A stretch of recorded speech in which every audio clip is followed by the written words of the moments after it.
සුබම සුබ දවසක් වේවා මැණික් යාළු සියලු දෙනාට. ඔයගලන්ට දැනගන්න ඕනද මේ මැණික් ගාල් හීට් කරන පොල් කටු උදුනක් හදාගන්නේ කොහොමද කියලා. පැල් මතෙන් පැල් 1000ක් විතරයි මේ ටික ඔක්කොම හදාගන්න.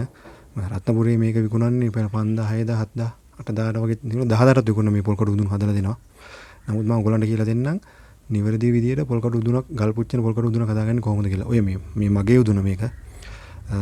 වල කිරි හට්ටියක් ඕනේ වගේ නෑබිලි වගේ තින්නේ මම උඩින් තියන්නේ ඔය වගේ හට්ටියක් ඕනේ ඊට පස්සේ කලයක් අරන් කලේ කට කඩා ගන්න. අර කඩාගෙන මේ නෑබිලි වගේ තියෙන එකට මේ යටින් කිරි හට්ටි තියලා මේ නෑබිලි වගේ තියෙන එකට මේ අලුහුණු පුරව ගන්න. මතක ඇතුව අලුහුණු ගන්නකොට මේ ගන්න ඇඟිලි 3 4 පොඩ්ඩක් දාලා ඔබලා සාමාන්‍ය ගන්නට මේ රස්නේ තියෙන අලුහුණු ටිකක් ගන්න. අර රස්නේ නැති අලුහුණු ගන්න එපා නිකන් අර රොඩු වගේ තියෙන ඒවා. මේ අලුහුණු එක තමයි ගන්න ඕනේ රස්නේ තියෙන කොට. ගොඩාක්ම රස්නේ සාමාන්‍ය ගන්න රස්නේ තියෙන අලුහුණුක් ගන්න. ඒක අරගෙන ඔය වගේ පුරවන්න. ඔය මම මේ දැන් මේ පුරවන්නේ ඔය පුරවලා හොඳට අතින් පොඩ්ඩක් තද කරන්න. ගොඩාක් නේ සාමාන්‍ය ගන්න තද කරන්න. ඔන්න ඔය වගේ ඇඟිලි වලින් ඔය පොඩ්ඩක් තද කරන්න. හට්ටිය යටින් තිබ්බා. ඊට පස්සේ මේ අර නෑඹිලි වගේ තියෙන මේ හට්ටියක් තියෙන්නේ ඒක තිබ්බා. මේ ඊට පස්සේ අලුහුණු පුරවගත්තා. පුරවගෙන අතින් පොඩ්ඩක් කොහොම තද කරන්න. ඔය වටේ කැඩලා කරලා තින්නේ මගේ එක මම පාවිච්චි කරන එක. සාමාන්‍ය මම 10 පාරක් විතර හීට් කරලා පස්සේ අලුහුණු ටික මාරු කරනවා. මොකද එක දිගටම මේ අලුහුණු පාවිච්චි කරන්න බෑ. අලුහුණු වල තියෙන ක්වොලිටි වහිනවා. සාමාන්‍යයෙන් අපි පැය 7-8ක් විතර හීට් කරන ඔය මාංගු තෝර ස්පිනල් එහෙමත් මම හීට් කරන ඔය රතු ඒවොට්ටු මේ හීට් කරනවා. එතකොට ඔක්කොම හීට් එක ඇවිල්ලා නිවල කරලා අලුහුණු වෙනවා. පැය 13ක් විතර යනවා අලුහුණු ඔක්කොම මේ වෙන්නේ. මේ හීට් එක ඔක්කොම නිවෙන්නවා.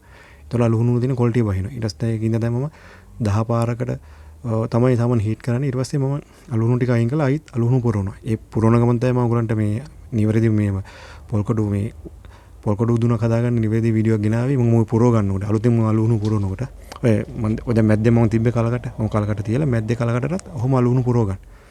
පුරව ගොඩක් තද ගන්න එපා. අතින් ඔය ඇඟිලි වලින් පොඩ්ඩක් තද කරන්න. ඊට පස්සේ වටේට කලකටේ වටේටත් ඔන්න ඔය වගේ මම දැන් දාන්නේ.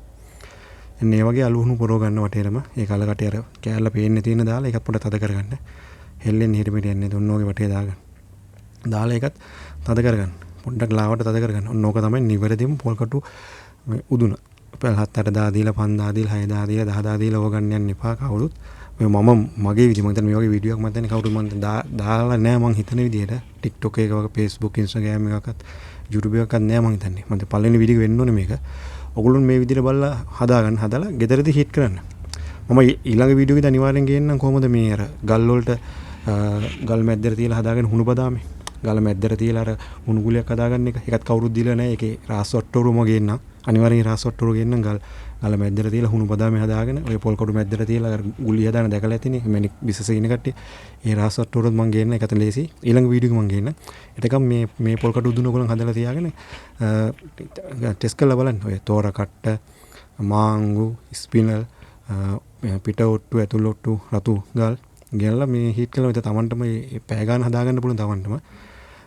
මම කරන විදිහේ තමයි මම කියන්නේ මේවා මේ කියන්න ඕනේ හැමෝටම. ඔය හංගන් ඉඳලා වැඩක් නැහැ. මේ පොල් කඩු උදුනක් හදාගන්න ඉදිරිය කියලා රත්නපුරේ කායෙන් හරි අහන්න කීයද කියලා බලන්න. කවුරුත් මේව කියන්නේ මේ මොකද මේකට එක රසායනික ද්‍රව්‍ය දානවා කිය අර මේක නෑ එකක්වත් නෑ. ඕක තමයි සරලම ක්‍රමය. මේ විදිහට මේ බල්ලා ඔයගොල්ලන් මේ හදාගෙන ගල් හීට් කරන්න. මම ඉස්සෙල්ලා කිව්වා වගේ මම ගල් මැද්දට තියලා මේ හුණු ගුලිය ඒකේ රාස් වට්ටුරුත් මම ගේන්න ඊළඟ වීඩියෝ එකෙන් ඒවත් පෙරලම් පෙන්නන්න. ඔන්න ඕක තමයි නිවැරදිම පොල් කටු උදුන. අන්න බලන්න යට කිරි හට්ටිය තියෙනවා. ඊට පස්සේ නෑඹිලි මේ වගේ තියෙන්නේ. පොඩ කුස වගේ නෑඹිලි එක තියෙනවා. කලකට තියෙනවා. ඔන්න ඕක තමයි නිවැරදි මේ පොල් කටු උදුන රත්නපුරේ තියෙන. ඊට පස්සේ උඩින් ගල් ටික තියලා පොල් කටු දාලා තමයි හීට් කරන්නේ. පවන් ගගා තමයි හීට් කරන්නේ. බම්බුවෙන් පිමින්නත් පුළුවන්. මම TikTok එකෙත් ඉන්නවා, Facebook එකේ ඉන්නවා, Instagram එකේ ඉන්නවා, YouTube එකෙත් ඉන්නවා. පුළුවන් මේ වීඩියෝ ෂෙයා කරන්න. කමෙන්ට් එකක් දාන්න. ඊළඟ වීඩියෝ එක රැඳිලා ඉන්න. බොහොම ස්තුතියි හැමෝටම.